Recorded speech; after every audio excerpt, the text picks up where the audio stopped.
We're chasing comedy, working on jokes, working on bits, seeing what sticks, seeing what stinks. We're Brian and Dustin, and we're chasing comedy. Hey, what's up, Brian? We're just talking concerts. What was the last concert you went to? I didn't want to mess with the flow. I appreciate that. What was your last concert? My last concert was, Keane, Augustana, Springsteen. Let me see. Who else? Yeah. Well, Augustana and Keane. Never mind. It's Keane. You don't know Keane? They're a British keyboard band, kind of like kind of Coldplay-ish a bit, but they're pretty popular. You know, it's not. Hey, it ain't the big names you're throwing around. You know, I'm more edgy. I'm on the edges. I'm on the. Edgier than me. I'm supporting the kids. I've seen Johnny Rotten live, buddy. I'm pretty edgy. Right. With PIL, and he spit on me. It was great. Oh, really? Yeah, I was so punk rock. I was a little. That is little punk rock. Dustin loved it. I didn't wash my face. That's when you could wear a swastika and then be ironically funny. Yeah. You know? Hey, Adam, I think the Texas dates have passed, but they were in Texas. No, I just looked it up. There was a four dates it was a Radiohead Laser Spectacular. Is that not the band? Yeah, I think it was just a laser light show. So there were four. There were 4 dates in Texas. How funny is that when you think has that ever happened to you where you think it's something and then you show up and it's just like that's so funny. Some people probably think it's like the band and then you just show up. It's a dude with lasers and a fog machine. You're like, what the fuck, dude? I thought I was going to see it's like a tribute. It's like a tribute band, you know? I thought this was Fleetwood Mac and it's the Fleetwood Mac experience. Right, you know, Ryan, have you ever heard that? You know Jim Andrinos, right? Did I tell you this story that about Frank Sinatra? Mm-mm. Jim Andrinos told me the story. I think it's true. Who knows? But he told me this story. He said he was back in whatever 80s, I guess, and he got this call that he was opening for Frank Sinatra in Atlantic City, and get a tux and a car will be there to pick you up in a limo or whatever. So he rents a tux. He's all, I mean, it's the time of his life. It's the greatest things ever happened in his comedy career. And he's so excited. And the limo pulls up, they drive to Atlantic City, the whole thing. And it's Frank Sinatra Jr., which I think is just. Oh, see that sounds like too good to be true. Almost that story. That's fantastic. Right? I know. Yeah. I hope it's true. I think it's so funny. It's like just because I can imagine that happening to one of us. Hey, they weren't lying. Yeah, it's Frank Sinatra. Just left out the junior part. Yeah. That's really funny. That's what happens. You name your kid the same name as you. Frank Sinatra Jr. Wasn't he kidnapped? Wasn't there a famous story of him getting kidnapped by somebody? I don't know. That sounds amazing. Yes. Really? Did they get away with it? Or did the mob just kill everybody? That would be, I know, right? No, there's a famous Frank Sinatra Jr. kidnapping story. I don't know the details. Yeah. It says he was kidnapped at the age of 19 on December 8th, 1963 from his dressing room at Howard's Club Lodge in Lake Tahoe. Wow. And what happened? Let's see. So Frank Sinatra Sr. paid the $240,000 ransom. His son was released 3 days afterwards. Weird. That feels very un-Frank. Wow. Yeah, they paid the ransom. That's crazy. Yeah. This doesn't sound like the Frank Sinatra I know. It sounds like a setup. It's like Frank just trying to launder that money, right? Get it away from the IRS. Yeah. That's what that sounds like. It's a whole setup so they can hide that money. That's really funny. Yeah. We just set it up to funnel. He kidnapped his own kid. That's so funny. Have you ever opened for a band, Brian? Well, that was one of my most I was called to open for Weird Al Yankovic. Wow. Okay? Like that was no. And I literally, it was in the early, Weird Al Yankovic Jr. Yes. It was Weird Al Yankovic Jr. And then I got there, I had a tux. Right? It's just that story has been changed. They just changed the names around that story. It's everybody's been using that story for years. I hate to break the news, but I did it right. I got Gallagher Jr., Gallagher 3. I was supposed to open for Gallagher 3 Jr. Gallagher 2 Jr. That would be funny. It was like Gallagher 1, Gallagher 2, Gallagher 2 Jr., Gallagher 3. But anyway, no. And then I actually turned it down. I don't even think the money was that great, but the stress of thinking, what am I going to say opening for, I know you've opened for a bunch of bands, like a few, and a lot. and what was like the biggest one that you opened for? Like Slayer or something? I don't know. No, I haven't. You're thinking Big J. Okerson. Yeah, I get you guys Don mixed up all the Jameson, time. Don Jameson, maybe. Yes. No, I've opened for Lone Star, which is a pretty big country band at the time. Oh yeah, wait a minute. Lone Star was what's her name? McKee? Was that the sort of rocky? Yeah, they were pretty popular. It was like a military event in Jersey or something. And then I opened. I told you that story. I think me and who's the guy? Peter. What's his name? The guy Triumph the Insult comic. With the dog. What's that guy's a genius? Triumph the Insult dog. What's that guy's name? Yeah. Smigel. Yeah. Well, he and I worked together at Bamboozle, which was it was a big music festival in Jersey. Have you ever heard of it, Adam? Yeah. Bamboozle? Yep. Yeah. Okay. And they had like punk bands and Bret Michaels and all kinds of music and stuff. And he and I was using at the time. So I was a little, let's just say I had some Diet Coke and some other Coke. And I was a little jacked up. I love where the story is going, right? Yeah, well, it didn't really go into anything too crazy, except I was just real jittery. But we were in a tent, and I was with him, Smigel, and it was supposed to be me and him, which is the craziest combination. And we had to follow a band instead of opening for a band, so it was like. I want to say it was like a Rancid band. I don't even know. It wasn't anybody that big, but it was a pretty big punk band. But so we were waiting to go on in this tent. And then as soon as they were about to get off this band, they go, all right, guys, come to our booth. We got pizza and free stickers. And the entire audience just left the tent. So I'm sitting there with a guy that has like 2 Emmys and a dog puppet on his hand. And we're just, it was no audience. That's really funny. That's classic. Nobody even remotely paying attention. Oh, right? Well, they just left. It was like 3 guys that did. Yeah. I guess already 8. What year was Bamboozle? The one that you were at? It was a while ago, man. Probably 20 years ago, at least. It was because Bret Michaels was right off of Rock of Love fame. So he was still pretty popular. Doing his solo stuff. Every Rose Has a Thorn. I think he sang that like 3 times. Right. But yeah, it was cool. It was like, I like festivals and stuff. I think music is like it never quite works, I feel like the music comedy thing. If you kind of do like maybe a couple of comics and then you're like, all right, now take a break and then we'll do music, I think. But the lead up of comedy, transitioning people from listening to comedy to listening to music, it never works without a break. Like, I feel like you can't, because no matter how good a comedian you are, I mean, I think somebody like Sam Kinison was probably the closest far as matching music energy. So somebody that was very metal in the way that he presented his comedy. So somebody like that could open for Aerosmith or something. But I've heard horror stories, guys. Are you there, Brian?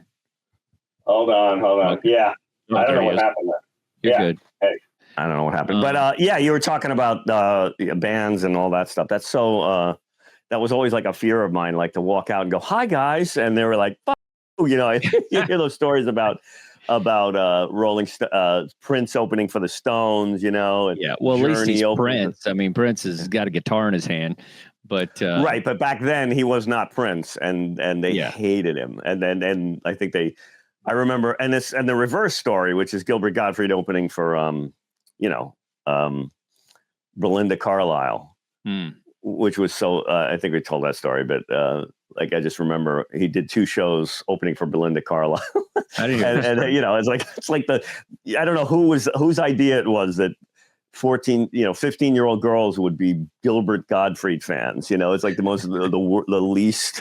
least compatible pairing. And they just sat down with Gilbert and they go, Gilbert, we really like you. But yeah, it's just not working. I think the first comic I ever saw open for Kenny Loggins. I was probably in junior high and my parents took me, and I'm not, it's funny. I always thought it was Mario Joyner. Like for years, I would tell the story that like I first saw Mario Joyner open, but it wasn't. I actually worked with him like recently, and I was like, "Do you remember that time you opened for Kenny Loggins?" He was like, "No, I never opened for Kenny Loggins." So I confused my black comics like a racist. And okay. So yeah, of course. then I'm trying to like figure out who it was. It might maybe DC Curry. Maybe like I was trying to figure out maybe who that comic was. But did you ever figure it out? I did. DC Curry. He was on MTV and stuff too, right? It was somebody that was on. I don't MTV. know. I never heard that. I don't know DC Curry. DC Benny. I know. Yeah, well, Benjamin, whatever his last name is. But it was like a black comic. I think it was I don't know who it was. It definitely wasn't Mario Joyner. But for years I told the story till I talked to him, and he's like, "Nah, dude, that wasn't me." Nah, that's really funny. You're just like, great. I'm the typical white guy that mixes up a black dude. But I don't know. Okay. I don't know. Yeah, go ahead. No. Speaking of that, because I don't want to be Billboard the segue, but I do have a joke that I'm trying to write about this whole thing, music, and how like you say to an audience, I say to the audience, I'm a little lower energy than some comedians. A lot of comedians are methamphetamine. I'm more like melatonin. Okay. But I want to do a second joke where I say a lot of comedians are like, and obviously I need a music festival or a music reference where a lot of people gather that's kind of high energy and positive. And obviously the placeholder is Woodstock. A lot of comedians, for the crowd, it's like Woodstock. For me, it's like Jonestown. Yeah. The joke is Jonestown is the punchline, but I don't have the front end of it. Like Woodstock is probably, Woodstock just has so many connotations, but it was something like more high energy, like. Could you modernize it a little bit, like Coachella that's what I'm saying. or something? But even the punch, even Jones or Jonestown. I don't know if there's a way to modernize it a little bit. I think people know what that is, but not everybody. Yeah, no, I'm saying if you have to update both of the references, the joke's not going to work. Jonestown, you're not going to top Jonestown as a punchline. Yeah, a mass amount of people lying dead. You're not going to get that. So if Jonestown. Bhopal, Koresh, maybe Koresh. That's a little more current. Yeah, no. Wait, no. I'm saying that had action though. That had a lot of action.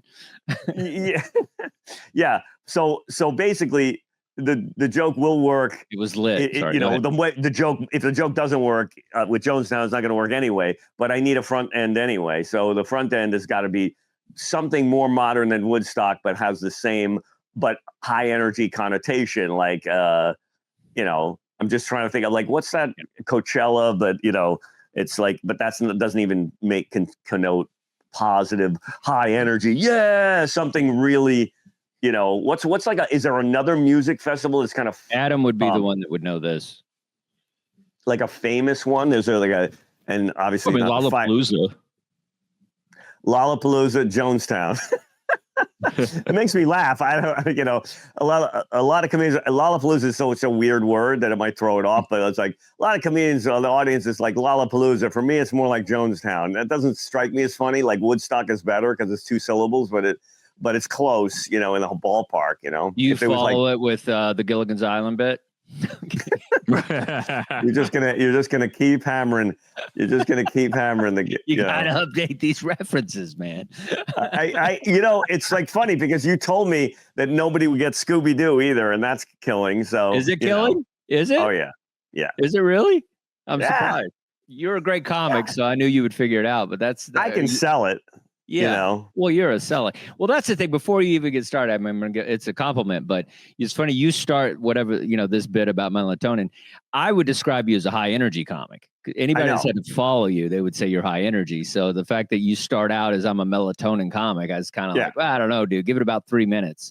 Well, that is, I'm quite aware of that. That is part. It's a bit of a sleight of hand. It's basically setting a low bar and then I blast through it later. I do it on purpose. I kind of, because especially because I'm not a high energy right off the bat comic, but I build momentum. And so that's what the whole thing's about. So then I set it up so it's low and then I'm definitally high energy in about 3 minutes. I'll be high energy, but Scooby-Doo's killing, huh? Wow. Okay. So how about Burning Man? Burning Man's good. Burning Man's good. Right, but Burning Man still is it okay? So it's like a lot of comedians are like Burning Man. That doesn't sound like a music raucous festival. It's more like people dropping acid and get stuck in mud. I don't know. A lot of comedians are like a monster truck thing or something. Maybe it's not. Yeah, something like that. So anything it doesn't have to be a music festival. Wrestling, maybe wrestling, NASCAR, wrestling match, WWE Slam, whatever that is. Yeah. Like what is that called? The big. What's the biggest? SummerSlam, Summer or Raw or something. No, I think SummerSlam. No, it's another one. It's the one they pay per view all the time. Let me see. It's like the big wrestling. It's just thing. anything like that where it's. I like a word like Altamont, Woodstock, Lollapalooza, like Jonestown. Yeah. It's like I love the lyrics of that, but it might not be anything. There might not be nothing. Just to humor me, could you just so we can just see what it would sound like? Try to update the two references of like two modern things. I just want to see if there's anything remotely funny that is updated instead of Jonestown. Like if there's another. I'm not saying it doesn't work. It's awesome, and you'll make it work. You proved me wrong many times. I'm just saying. I'm just curious if there is a way to do it. Let's say the kids are like 19 or something. I'm just curious. Well, I think to do that, you would have to have something that sounds like whatever the ending thing is, which I mean, pick up Cemetery, like Forest Lawn, or something where there's like, just dead. Yeah. Okay. It's more when I go on stage. I'm more like Boca Raton, that like that. It's like when I go on stage, a lot of comedians go on stage, it's Woodstock, it's Lollapalooza. When I go on stage, it's more like Forest Lawn, like that. That's almost funny, that's almost funny. But Forest Lawn is kind of weird. But anything where there's dead bodies, like a date with Cosby, if you do, you know what I mean? Like people are passed out, right? Like whatever it is, that has to, it's just a slaughterhouse of dead bodies everywhere. The Bhopal, DuPont, whatever it was, oil, whatever it was, chemical leak or whatever in India, what was that called? I forget. Talk about an old reference, but anyway. Well, it's a pretty new mini series though. So it's updated. Yeah. So what was that called? That Russian thing or whatever that was. Oh, Chernobyl. Chernobyl. Yeah, Chernobyl. Chernobyl. You think? Yeah. See, that's kind of funny though. It's kind of funny. It's more like Chernobyl, but Jonestown or Chernobyl are not that. I mean, yes, Jonestown was before that, but Chernobyl makes me think of people disfigured and burnt to a crisp or whatever, or which always is funny to me. But radiation sickness, Hey, what? Why don't we do that? Yeah, let's. I mean, somebody in AI must have. Oh, we're going right to AI. I thought we did. No. I'm asking. I'm not. We're not going to the comedian. We're just asking for high energy music or entertainment festivals. High energy music or entertainment spectacles, or something like Oktoberfest almost would work, like almost, because there's nothing high energy about Oktoberfest. But people are drinking and positive and carousing, and I wouldn't say it's rowdy though. It's all right. Like there's old dudes eating bratwurst and drinking beer. there's nothing high end about that. Okay, well, there's that big one in Vegas, but it's kind of like a Burning Man where they drop acid and watch all the. What's that music you like? EDM or whatever, Adam? That music you like. That's like you're talking to your son. What is it? Yeah. EDM. He is compared to the music we like. You don't go to an Yeah. EDM concert. Am I saying No. that right? EDM? Is that what it is? Yeah, What's the electronic? Yeah, EDM. Electronic EDM. dance music. Yeah. Yeah. What about Mardi Gras? That's not bad. Mardi Gras ain't bad. Yeah, That's actually really good. Actually, that's as close as you're going to get to something. Yeah. A lot of comedians like Mardi Gras. I'm more like what the f- is it? What's the joke? Jonestown. I'll show you one. I'll show you one nipple, but I'm not going all in. For a lot of comedians, it's the crowd. A lot of comedians make the crowd it turns the room into Mardi Gras. For me, it's more like Jonestown. That's actually pretty damn good. That's probably as good as it's going to get. If you need a reference like that, it's kind of Mardi Gras. Ladies and gentlemen, Adam Holtz, right on the case. Right. I mean, he Googled it, but whatever. Some Don't take the guy's AI. It's not really like funny. you just came up with that. He had some help. Give the man some credit, okay? Give him a little credit. He's glowing at a computer screen. Hey, Adam, is there anything else on the list? That's great. Mardi Gras, I didn't even think of it. Well, Burning Man was on it. Let's see. The Carnival. Carnival is the only other one that, because then most of them are just EDM festivals. You know what's funny about that is like Las Vegas. What's the Branson? Well, no, but Las Vegas would almost be funny. Like it's like a lot of comedians are going on. It's like Las Vegas and then Jonestown. That's almost funny, but Mardi Gras is better. I'm like Las Vegas now. Nobody goes. That's funny, right? I'm like the new Vegas, right? Where empty, no one goes. Empty inside. Empty inside. That's kind of dead inside, and all the other states are opening up casinos that are just as good, or places, But Mardi Gras is actually the best one, I think. Mardi Gras. See, that's what we do on this show. We find the perfect, because without the perfect, you see that kids out there looking at comedy, without the perfect word, you could say Fire Festival, you could say Altamont, you could say Lollapalooza, 5 syllables, a lot of work on that one. Fun word though. But Mardi Gras, 3 syllables, and Jonestown 2, that's pretty damn good. I'm just saying. Yeah, no, I'm impressed. I'm impressed with Adam, not you. What's the there was another joke I He's got good fingers. Yeah. He's fast. We did do something. Hey, here's one.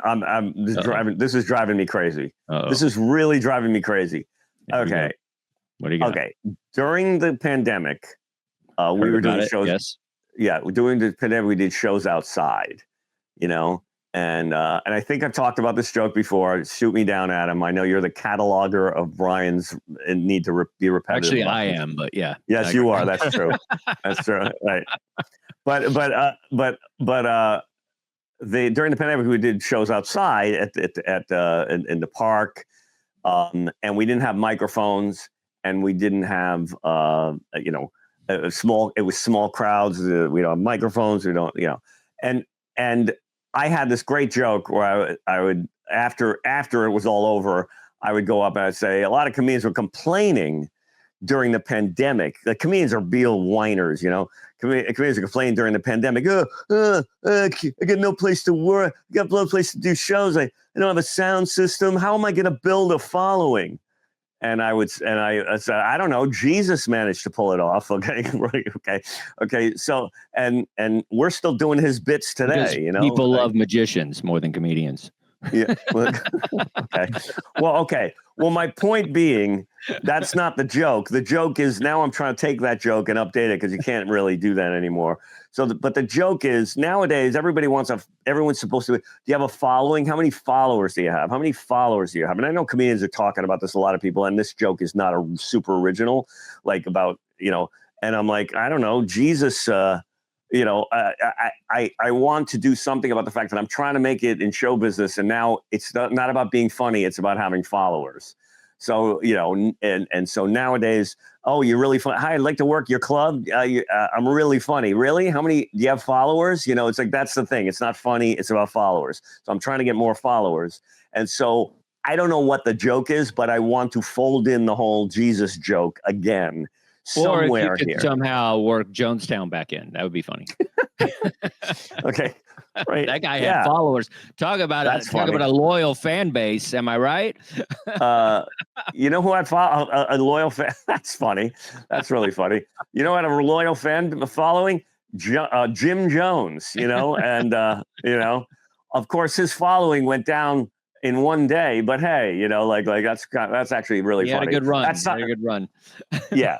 There's something funny there, but that's like a tag on the thing, you know, like I'm trying. So no. What I'm saying is that but the joke is, I want the specificities of the joke, which is, I don't know what it's like you say to an audience, you're saying to the, now I'm saying to the audience, look, everybody wants that following. Everybody, do you have any followers? You know, okay, I don't know what the joke is, but the bad version of it is nothing's changed in the show business. Like even from, you know, back in Jesus had the same problem, you know, building a following. He had to build like, and how many followers do you have? And Jesus got big when he died. And that's the thing what happens to a lot of artists. You know, when they die, they get huge.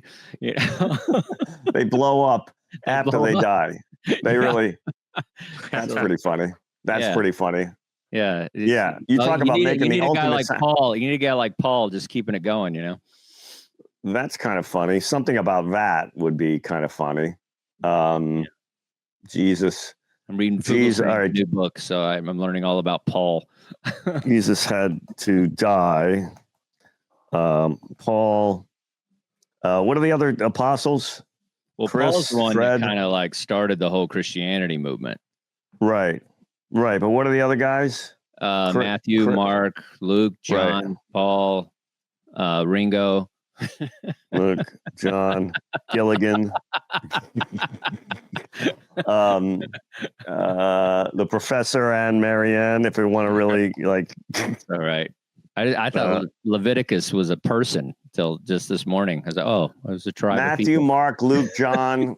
What was the one that betrayed him? Judas. Okay. Does he still count as an apostle? No, I don't think so. Well, maybe. Is he part of the 12? I don't know. Or is he like Pete Best? He's the Pete Best of the apostles. That's funny. He was original. He was in the original band, but he got kicked out or something. I will say this. I know sometimes I tell you to update your references, but all your references are what I want to hear as an audience member, just so you know. And that's the crowd I want in the audience, is people that get your references, because those are people that you're going to want to perform in front of. So if you don't get obviously, I'm quite aware. I go to my placeholders are always like stuff that I'm aware of, and then if they don't work, I go, all right, just like we did with Mardi Gras. You're right, Woodstock or whatever, something it's dated, so update that shit. And Mardi Gras solved the problem. Yeah, and just like still going. Yeah. Every year. Yeah. Exciting. Oktoberfest too, but not as funny. Jesus had to die to get a following. Stop even thinking about Oktoberfest. There's nothing exciting about an Oktoberfest. No. It doesn't work, but I'm just trying to think of party things that people chili cook-off, you know, like a chili cook-off. A chili cook-off, yeah. You know, they get crazy. You might get something real spicy. I'm going crazy. So still back to the original joke, which is followers. Followers. I don't know what the joke. You got to have that opening joke. You got to have that rampant joke, which is now. I don't know. Jesus managed to pull it off. Followers. I have, linger. I'm funny, but I have no followers. I'm funny, but I'm not famous, which is my ongoing theme that I have lately these days. Yeah. But not famous. You're famous for not being famous. Yeah. Well, I mean, Rodney Dangerfield had a lot of respect in the industry. So and he made a career out of saying he didn't, which is really funny to me. It's like, even if I become a big star, I can go, I'm not famous. At one point, I probably say I'm kind of famous. I'm Timu famous. I don't know, whatever the phrase is nowadays, Which is like Timu is the new thing now. Timu this, Timu that. That's such a funny, that never existed before. And now everybody, I'm Timu this, you know? Yeah. Timu Indiana Jones. Yeah. I don't want to get you off track from your joke, but I just read that Jerry is leaving Ben and Jerry's, and I was trying to see if there was a silly joke there. Oh, that's funny. Right. Where now it's just a That's pint Ben? full of, now it's just a pint. This is not funny, but now it's just a pint full of candy because Jerry was the ice cream guy. Like I was trying to think of some silly, quick, right, about Jerry leaving Ben. Right. Like I don't know if there's any. Yeah, but isn't he leaving because of Gaza? That's the funniest thing. Is that why he's leaving? Yes. Yes. Explain it's more about to me. I don't Gaza. understand. Why? What does Gaza have Google to do with him leaving? Yes, I'm not even joking. Like that's the deal. Why is Adam? Is there a reason he's leaving because of Gaza? Like, did they they don't want to do Chunky Monkey? Like, what? I don't understand. Let's see. They don't want to stock fish food. Like, what? Yeah. What do you got, Adam? I doubt there's a big ice cream demand in Gaza right now. Yeah, You'd be surprised. Really? I think it's the opposite, Dustin. Anything they can get at this point. Okay. They'd be, you know what I mean? I don't think they have refrigerators, is what I'm saying. I don't think that's the food to send. Hey, we'll suck it with a straw, whatever it is. Melted ice cream's better than nothing. Okay. They'll eat Sour Patch Kids in the airdrop. What happened to Jerry? So he's leaving because he thinks the parent company, Unilever, has stifled the brand's independence and its ability to speak out on social issues. I saw Gaza in there. Yeah. Yeah. It's particularly its public stance on the Israel-Palestinian conflict. Yes. Yes. Yeah. I said it here first, guys. Jerry's going to have a podcast in 3 weeks. Hold on. Wait a minute. It's going to be called Meltdown. Come on. That's funny. Because ice cream melt. Wait a second. Okay. No, there's something really funny about this. Like, I don't know whose joke this is going to be, yours or mine, but it's something about the fact that thanks to thanks, Gaza. Gaza ruins everything. Monkey, you know what I mean? Like now we just have stupid Ben making ice cream. Yeah. Hey, thanks, Gaza. Right? Yeah. It's like who knew? Yeah. Way to go, suffering Palestinians. I can't. Where your hate is. Yeah. Well, that's the funny part. It's like thanks, struggling Palestinian children. Now I can't get my chunky monkey in Seattle. Like that. There's something we'll just both use it. That's fine. I'm on the West Coast. Nobody's gonna know. Yeah. But I mean, some of these jokes we could just, and if we're on the same show, we'll just flip for it. But that is really funny. Thanks, there's God. something. You talk about a trivialization of a major. Oh my God, that is such a funny thing. Now I can't get my. Oh, thanks. Hey, God. Hey, starving Gazan children. I can't get Chunky Monkey now. Thanks. Yeah. No Jerry Garcia for me. Yeah, way to go, guys. Yeah, you're starving over there, but I can't get my. You know what I mean? Like there's a famine over there. Well, I'll talk about a famine. I can't get my fish food or whatever the fuck it is. What is it? Chunky Monkey's the only one. Chunky Monkey is funny. Chunky Monkey's the only funny one, I think. Yeah. But that's an awful. That's a horrible joke. I mean, it really. I mean, in a good. Yeah. No, but I mean, you don't. We both try it out. You tell me how it goes, and I'll tell you how mine goes. No, but leave it. No, but that's there. You could make that joke work because all you have to do is say. Leave it to American entrepreneurs, wealthy American entrepreneurs. Like, you know what? I'm gonna. You know how I'm gonna help the Gazan children by depriving white people of their chunky monkey. Something like that, where you go. That's only in America we're so myopic and narcissistic that I'm going to take a stand by making sure that American kids, if Gazan kids can't get rice or cornmeal, I'm not going to let American kids have their chunky monkey. I don't know how that helps them, but something like that. Yeah, that's funny. I like it. Yeah, something like that, where it's just like the complete. there's a certain performative aspect of it to it. Because if you kept Ben and Jerry's going and you just funded, don't they own stock? Aren't those guys rich? They could send money to somebody over there instead of making a play that like, oh, we're gonna, I can't get my. You see, for me, the joke, I would be I would play the jerk guy. Guns. Yeah. Yeah. Oh God. I would play the jerk guy and say, "Oh, thanks, thanks, Gaz, starving Gaz and white people children can't get their chunky monkey." That's pretty much the line. That's great. Yeah.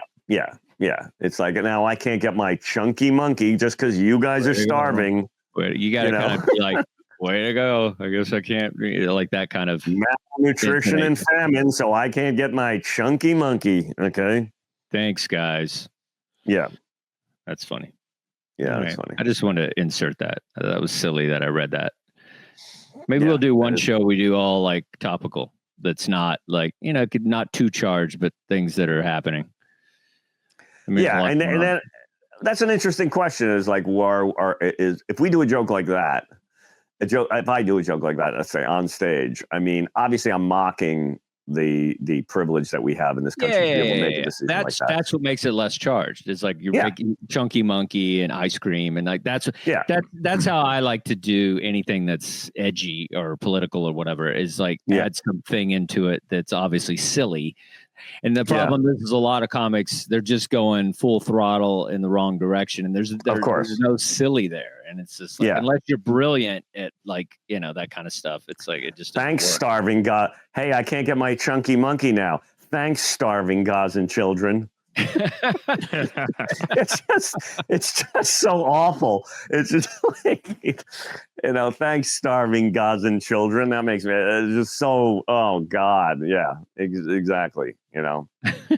Whatever.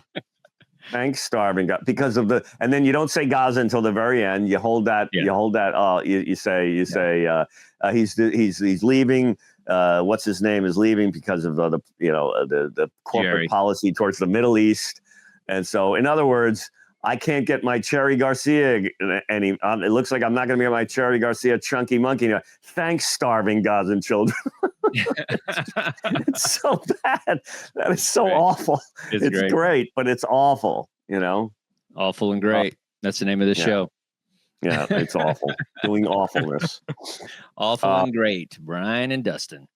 Yeah, we. By the way, we did talk about. I always forget, and sometimes I don't keep up on things. We talked about the. How much did we do on the the festival the festival thing, Saudi Arabia? I don't know if we talked too much about it. The whole Pete Davidson thing was pretty ridiculous. Yeah. No, but did we talk about it? I don't think last time. Did we, Adam? I don't think we've talked about it, have we? I don't think so. Comics going over there. I mean, the money I got 7 figures, so it's like I get why these guys are doing it. I mean, it's life-changing money for like, somebody like Jessica Kirsten or something. It's like I see why she's doing it. I mean, because that's just the kind of money. Like she's not a sitcom person or anything, so I could see why somebody would take that money. With Pete Davidson, I don't get it because of his father and all that stuff. I feel like it's kind of weird.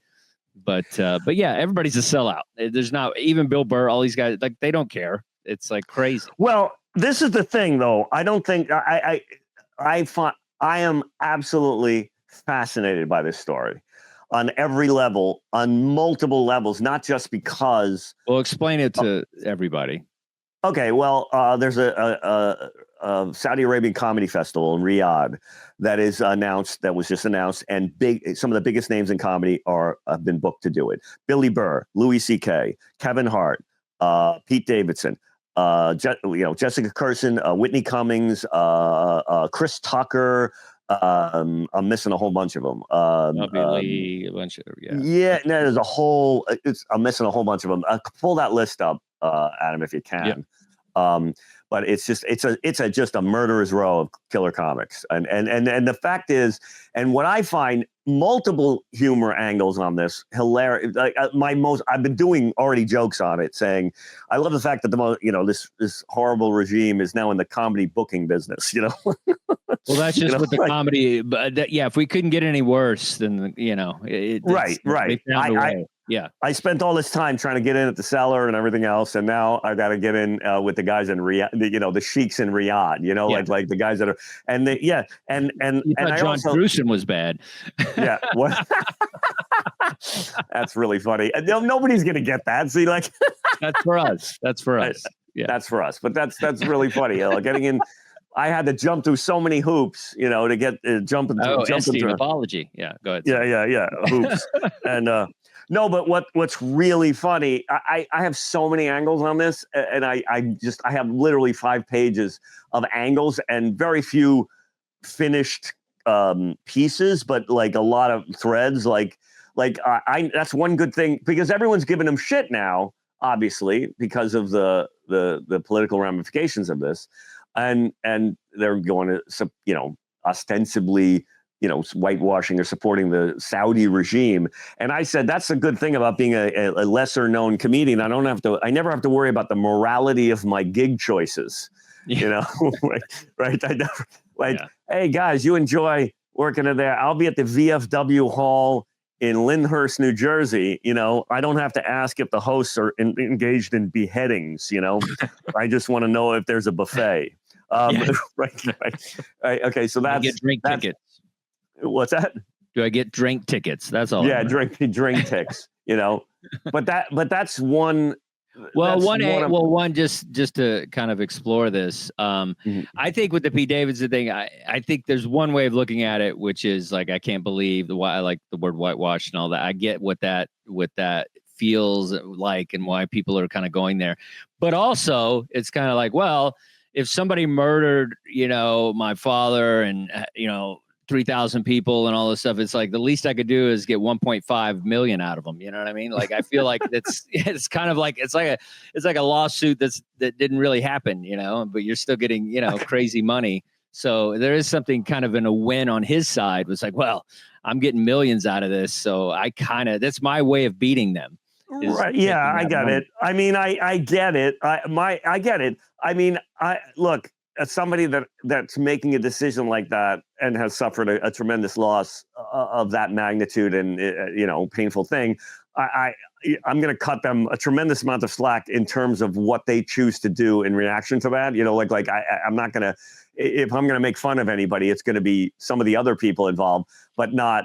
And I'm not even going to make fun of them, because everyone will do that. I just want to. What I think is really funny, Dustin, and this isn't funny, but I think there's something really profound here that no one is talking about, that I think is so fascinating, and I haven't heard anyone talk about it, which is the fact that that this incredibly repressive free speech regime, one of the most repressive in the world, no longer considers the people who speak truth to power as any kind of threat to the regime, right? Meaning, it's like there's something really. I feel like comedians were always seen as dangerous. Like comedy was always seen as dangerous. Yeah. And when the Saudi regime is going, oh, are we worried? Hey, Waleed, are we worried that this exposing this and giving these people a platform is going to, in some ways, encourage people to protest or in any way? And like, no, that's old school thinking. Okay. Everything has been co-opted now. We're just going to, you know what I mean? Everybody is a sellout.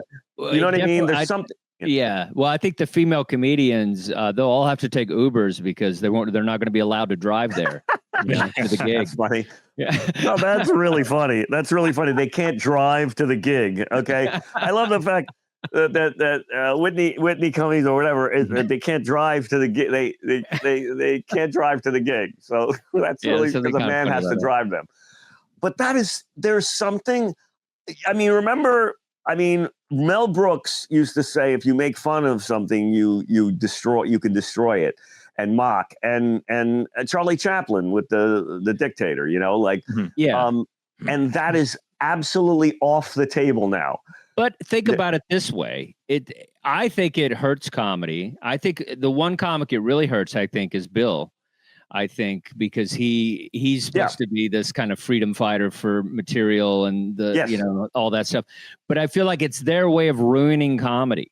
It's like we'll get all these guys to come out here. Everybody's going to shame them, and then it's almost like their way of knocking down the building of comedy, where it's just like they get to just use us in this way that makes us look bad in the U.S. I doubt that's what they came up with, but I feel like that's I think it does hurt comedy. I think it just makes all those comics. It takes something away from all those comics. I mean, they're going to be fine. They'll be rich. They'll be always doing comedy, but it does take something away from them. Well, I love comedy. I love comics. I cut comedy and comics a tremendous amount of slack. So I'm looking for something here that's positive.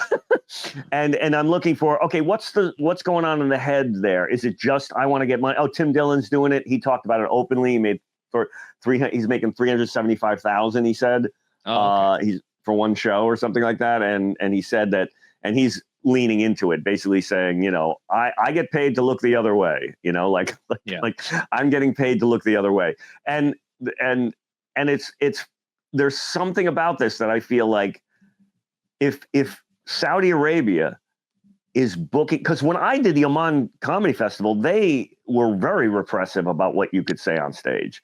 Yeah. And that was like, how many years ago? 15 years ago, or whatever it was. And so you couldn't say anything about the royal family. You couldn't say about this. And now Saudi Arabia's going, that's old school thinking. Like there's something really funny. I don't even know if it's funny, maybe tragically sad, about the fact that people have kind of caught on that comedy is no threat to entrenched power structures. Speaking truth. What was found on Osama's laptop? Wasn't there something funny? Like there was he was a fan of somebody funny. Didn't he have like a Friends screensaver or something? He was a Dice Clay fan. Adam, look it up. There was something funny found on his computer that was American something. I forget what it was, but it was like the most dangerous evil mind of our century, and he had blank on his computer. So he had the movie Ants. What? And the movie Cars on there. Oh, he was a big. He was a big fan of Pixar. What's Pixar? Yeah, he loves Pixar. That's funny. That's so funny. Yeah, he had the viral video "Charlie Bit My Finger." Oh, that's so funny. Charlie bit my finger. Oh my God, that's funny. Yeah. I mean, I think we're kind of like the dirty. I think we're kind of like the dirty pleasure. I think, it seems like that's what it is with maybe this crew that's putting this thing together, or whatever you would call them. I don't know what kind of regime or whatever, but I feel like, let's still oppress women. People in our country can't talk in this way, but we'll bring over this. It's almost like it's as close to porn as they're going to show, is us people, comedians doing comedy is as dirty, it's about as offensive as they're willing to go. But it seems like we are comedians at that line where they're able to let comics over and do that. But I think I feel like there's so many ways you could go with this, and I hesitate to go in the usual direction that everyone might go, even though I'm doing a Scooby-Doo joke. But who am I to judge? I need video ASAP on that. I can't wait to watch it. Yeah, I'm telling you, it's killing. No, it's all in the it's all in the wording. Here, and speaking of that, I'll get before we derail this. Is there anything I'm missing? Because I go, Fred, Velma, Shaggy, fire up the mystery mobile and drive it to Epstein Island. Okay, stop off at Diddy's mansion and make a pit stop at the Wuhan lab in China. Okay, we want answers, and I'm wondering have I missed anything? Those are the three. So the reason why the bit works is I'm updating. I think there you go. Well, see, you didn't tell me that. That's great. Yeah. That's the whole point of the bit, is that we need the Scooby-Doo kids to solve modern day mysteries. I even think it would be a great idea to update that movie, that cartoon, and really do a real version of it. That these guys are alcoholics, they're old now, and they're really real people. I think that would be hilarious. They're bitter. They're mad at ghost hunters being a big show. We invented this. Yes, and they see that. No, I'm talking about not even a comedy where it's like X-Files, where those people are, it's like a reimagining, like the Joker thing, a reimagining of Scooby-Doo, that these guys are actual people who actually solve mysteries, and they base the cartoon on them. And now they're being pulled out of retirement, or they're being, or like they're you know, and like they reinvented Fantasy Island. That was like a horror yes, film. Mhm. Yeah, you could do yes, yeah. exactly like that, exactly like that. Something dark like that, where Shaggy is like this burned out, bitter guy that played by Steve Buscemi. You know what I mean? Like you know what I mean? Like and they're real people, and they actually get sucked into a government thing where they have to use guns and actually, like, you know, but not Shaggy cheesy, he has a pet pig now or something like that's not, you know. The only problem with the concept is, what do you do with Scooby? Because you got to, I don't know what, like Scooby is, I don't know how you explain Scooby away. You can make all the other people. No, you have like, you may, like he wears a charm on his, you know, you go back to always remembering Scooby. Like he has pictures of him and stuff. Like, I don't know. It was okay, but he like wasn't hasn't gotten over Scooby's death, you know. He's got a new dog. That was really, the dog sucks. so you bragged John Wick into it. They killed Scooby. Yeah, they killed Scooby. There you go. That would be really yeah, funny. they killed Scooby, and he's just trying to, his whole life is trying to find out who killed Scooby. That's pretty funny. That is almost kind of funny. I just want to get away from the anthropomorphization of Scooby, so we can explain it away, so we don't have to deal with that plot point, because everything else makes sense. Scooby obviously wouldn't be alive, so you just he has to be dead. Either you get a new Scooby and who sucks, he's like a Chihuahua or something, or he's just doesn't have a dog and he can't handle having another dog because of this. Yeah, but the main thing you never want to. He's too wounded. You want to ground it in the real world, so you can't have a talking dog or a dog that's sentient or anything like that. You just want, he's a pet, and they turned him into like this actual, you know, character who is almost a person, and I don't want that. I want something that explains that puts a bow on that thread and gets rid of Scooby. We need to bump off Scooby and get him out of the picture. That's what I'm saying. He got killed, and like he's yes, that's true. Trying to find who the killer is. That's like, I think it's that is kind of funny. A children's concept with a dog dying in the beginning. Okay, I'll write that down. Okay, here. But last thing, I don't know. We didn't do any, but what do you think of and I know it's another data reference, but the thing in Riyadh being like Indecent Proposal? You know, there's a scene in Indecent Proposal where he takes the money and then he runs to the roof to stop him. He realizes what he's done, and Woody Harrelson runs up and goes, "No!" And Robert Redford has already taken whatever her name is, Demi Moore away to sleep with her for $1 million. And I wonder, is that what's going to happen on this Saudi Arabia festival? Like, guys are going to get the money, and then they're just it's going to hit them what they I don't know. Maybe that's funny. That's I don't know. Can I just get a weekend at the Funny Bone? I didn't want to do this. I didn't want to. Yeah. It's like, no, like the scene is so heartbreaking. Woody Harrelson runs up the stairs to stop them. She gets on the helicopter. And if you know the movie, which I do, he runs up the stairs. He gets on the helicopter. He's yelling at the helicopter to come back. And Robert Redford's already whisked her away to his yacht. And it's so gut-wrenching because he realizes he's just made a moral choice that he will never be able to take back. And it's horrifying, right? And Harrelson's great. Yeah. It's a good movie, but I hate the way it makes you feel. It's terrible. Yeah, exactly. So I don't know whether there's a... that is so awful. Oh my God, that is great. I just randomly picked good him. Casting, Adam. That was very good casting. That is so great. Oh my God. Now we got to others. Cast some more people for the banged up. All right. Who do we have? Velma. Scooby-Doo. We need somebody in that age. Just so you know, if you're listening to this, Adam made a AI of Steve Buscemi as the banged up old Shaggy. And it's fantastic. Got a green shirt, hair. Well, I don't think his hair would look that good, though. I'll tell you that. Okay, so who would play, like, this is a great game. Like, who would play Fred? And it would have to be somebody in that age range where they're like 50 or 60. And Velma.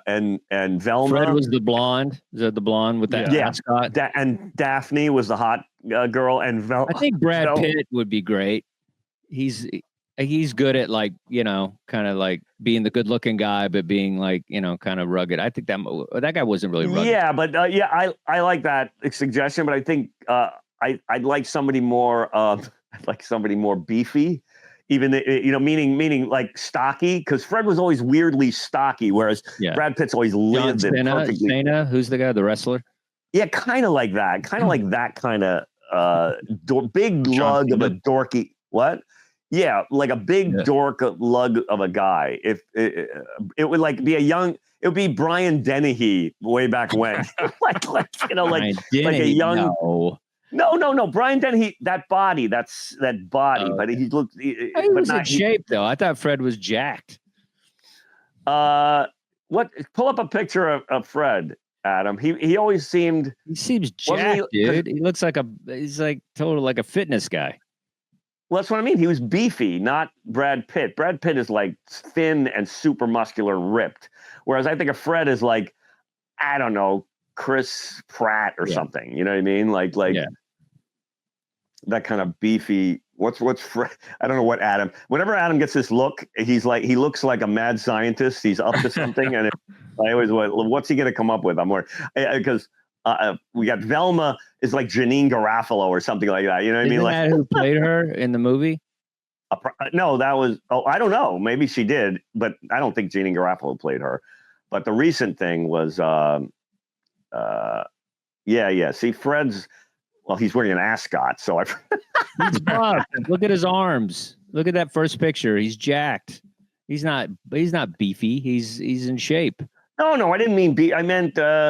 Brad Pitt is almost too good looking. I thought you couldn't get just one picture. Could you just click one picture? You want somebody like Daphne.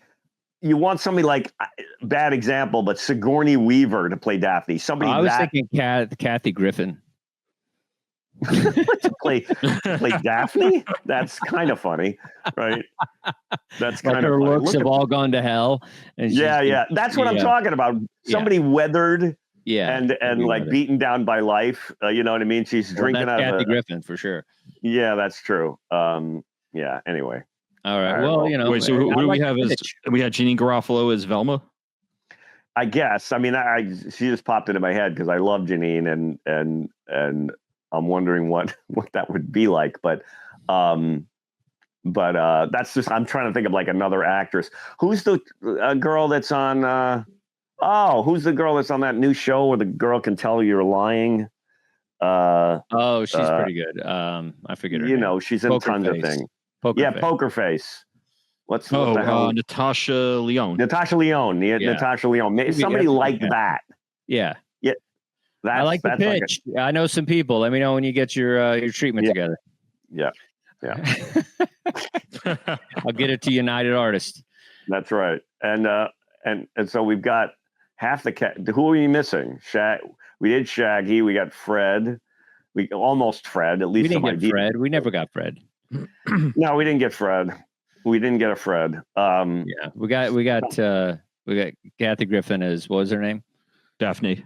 I'm not sold on Kathy Griffin. I am. I think it's hilarious because she's because Daphne's supposed to be a hot chick. So you want somebody like that is now doing Botox.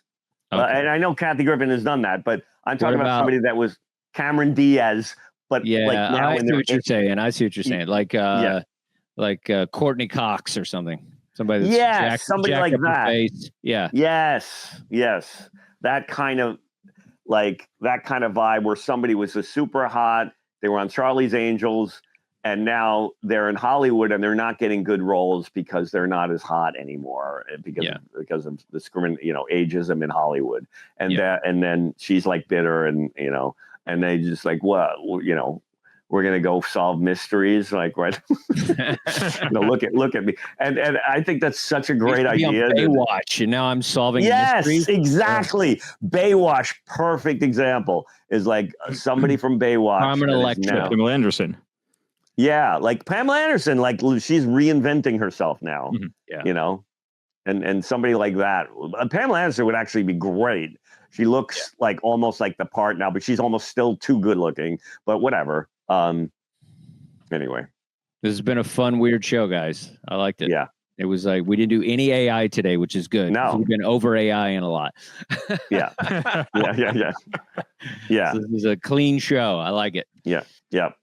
Well, folks, that's our show. It's time for us to go. Make sure to follow us, give us a like, drop us a comment, and always subscribe. We're Chasing Comedy on all the socials. We hope you had a gas, had some laughs, and maybe you learned something too. Until next time, we're Brian and Dustin, and we're chasing comedy.